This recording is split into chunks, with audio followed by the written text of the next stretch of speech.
that most of you, your first language was not English. But today, go back to the country where you migrated from before coming to Australia. You discover that they have forced everybody to start speaking English because the people enforced their civilization on us.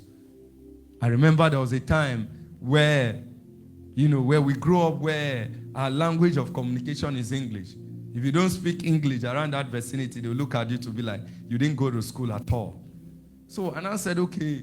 I remember during the time of my master's in the United Kingdom, I needed to work at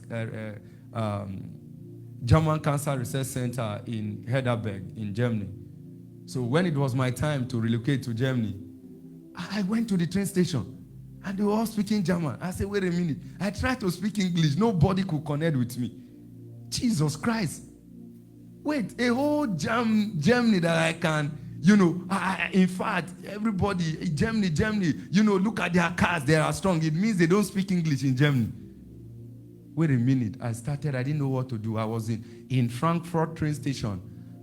I had to be looking at the signs where you buy the next train tickets to go to Heidelberg, from Frankfurt to Heidelberg.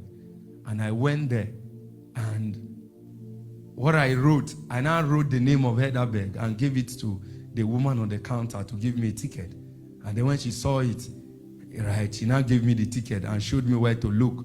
All I can see is Heidelberg and the time that the train will leave. Now, I started asking where is the platform. They were all speaking German. And luckily for me, I saw somebody who could direct me, stand here, go straight. I went there and I stood.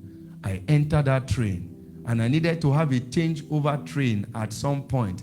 In fact, the next train station where I needed to change over to Heidelberg became the worst. Everybody was speaking what?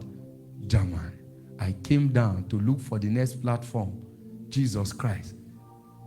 It took me close to 15 minutes to locate that platform. That was when I told myself, you know what? I love my language. Jesus Christ. And when I alighted at Heidelberg, I needed to buy a SIM card so that I could be able to communicate. I went there to buy. They could not hear what I was saying. I respected myself, looked for a way, and went to my accommodation near University of Heidelberg Teaching Hospital.